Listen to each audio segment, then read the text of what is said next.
Part 26, Chapter 51.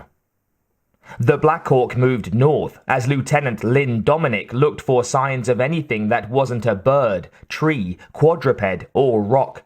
So far, those were all she'd seen. Then the detector to the right of the pilot bleeped, and then it bleeped faster. The arrow on the circular green map on top pointed to the northwest. "There," said the black-haired officer as she saw the truck that said Rodriguez and Sons on the side. The chopper banked sharply and descended as it bore down on the truck. "That's got to be it," said Dominic. "There's nothing else around." The Black Hawk leveled off and flew low over the treetops towards the otherwise deserted highway. As it neared, the bleeps went from 1 every 2 seconds to 3 each second.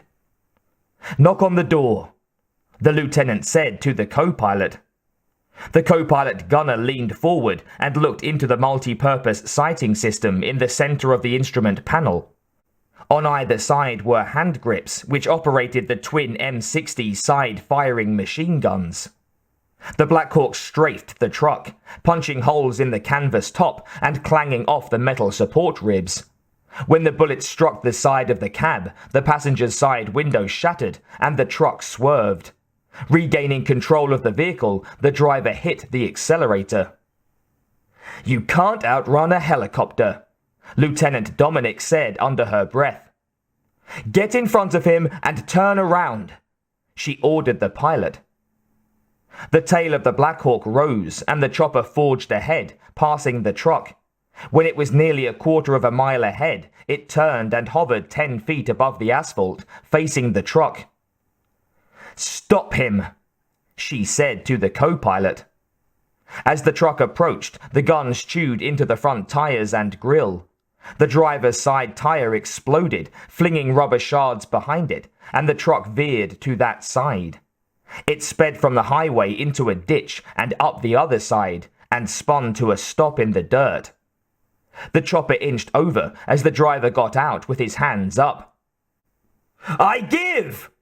he shouted as the co-pilot and Lieutenant Dominic emerged, automatics tucked under their arms. "Oh, do I give! Uncle! I fold!" "Higher," said Dominic, motioning with the gun's barrel. "And move away from the truck." "You're calling the shots. Me in the corner pocket. Whatever you say."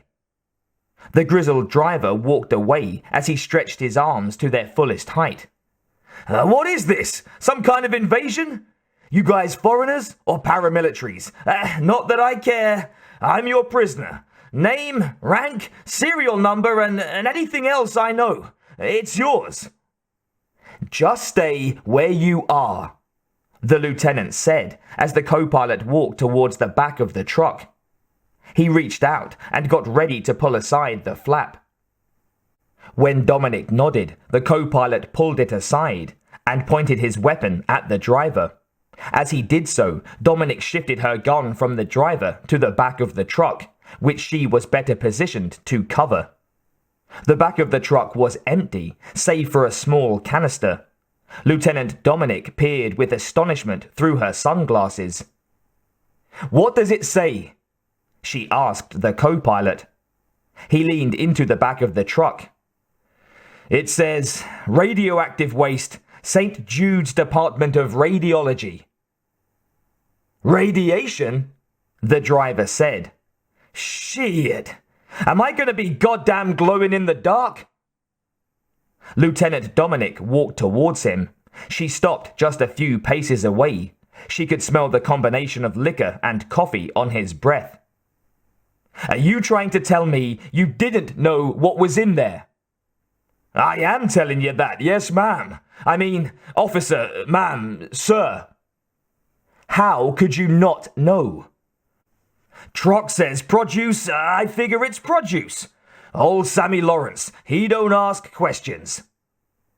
"How did you come by it?" She glanced at the side. "From Mr. Rodriguez?" "I don't know who he was. I work at Woog's Diner outside St. George. I finished my shift on the grill and some guy offers me $100 to drive his truck to Salt Lake City. Hey, $100 is $100. Cash.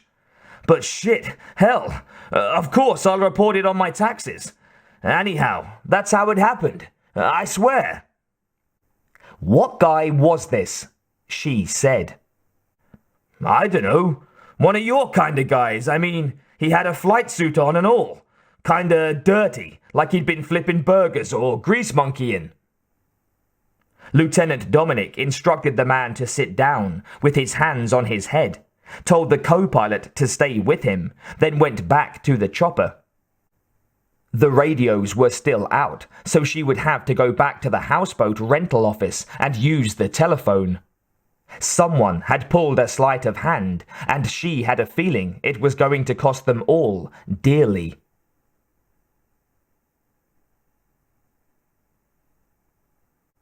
Chapter 52.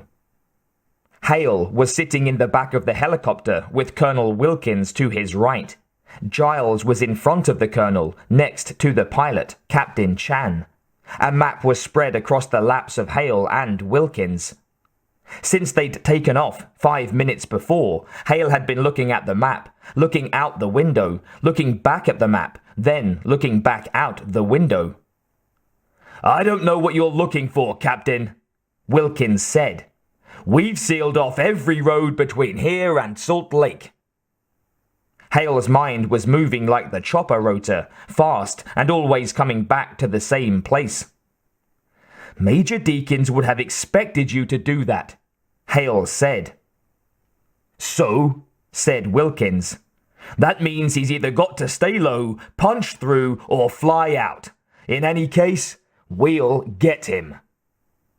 I'm not so certain about that, Hale said. What do you mean? I mean, he's not going to sit still, and I don't think we'll find him on any roads. Sorry, Captain, Wilkins said. You've lost me. Hale tapped the map. Is this what you issue to the guys setting up the roadblocks? Wilkins nodded. Standard military issue. With a revision date 6 months old, Hale said. Right, said Wilkins. It's new. So new, said Hale, that you didn't bother to put on things that were old and obsolete. Such as? Asked Giles. Hale pointed outside his window. Wilkins and Giles both leaned over. Train tracks, said Wilkins. It's obviously an old spur, said Hale, covered with weeds and beer bottles. Probably hasn't been used in 20 years, so nobody bothered to put it on a new map. Boots and saddles, said Wilkins. Amen, said Hale. The nuke isn't on a truck, Colonel. It's on a train. Wilkins looked at him with disbelief that quickly shaded from understanding to alarm. Hell, that's why he was so goddamn confident. The colonel told the pilot to try the radio again. He picked up the microphone, clicked it on, spoke, clicked it off to wait, then repeated. After 5 attempts, he shook his head. It's still down, sir. Wilkins rolled his lips together. We'll have to check this out. Pilot, head north along the tracks. We'll see if there's a... No, Hale said suddenly. Go south. But Salt Lake City is north, Giles said. I know, said Hale. But I'm starting to think our friend isn't going to Salt Lake. I know this guy. If everything points to him heading north, then he's probably heading south. Probably, Wilkins said. You want us to pin our response on a probably? No, Hale said after thinking about it. Make it definitely. Deakins is definitely heading south. But you said it would be Salt Lake City too, Giles said. On the phone, you said you found that hospital tag. Hale said, Deakins planted that tag. He wanted whoever found it to think that's where he's going. The captain shook his head, angry that it had taken him this long to catch on. The son of a bitch has been doing a rope-a-dope. Giles and Wilkins looked at each other and then back at Hale. Rope-a-dope? Asked Giles. It's a boxing term, Hale said. Ali, in Zaire. It means a fake-out. Deakins admires the hell out of it. South, the colonel said. What could be south of here that would interest Deakins? Hale watched as Wilkins' index finger followed a course to the south, across the border of Utah, into Arizona. The Grand Canyon? Wilkins said. It's already a big hole. Nothing to gain by hitting that, Captain. Hale studied the map. Phoenix was about 300 miles to the south. Albuquerque was the same distance to the southeast, and Las Vegas was 300 miles to the southwest. Las Vegas, Hale said with disgust. What the hell is there to blow up in Las Vegas? Giles straightened up in his seat. Oh my God, he said. Hale and Wilkins both looked at him. What's wrong? Asked Hale. What you just said. You mean, what the hell is there to blow up in Las Vegas? Giles nodded. He ran his tongue over his lips, then said, Gentlemen, the president is in Las Vegas.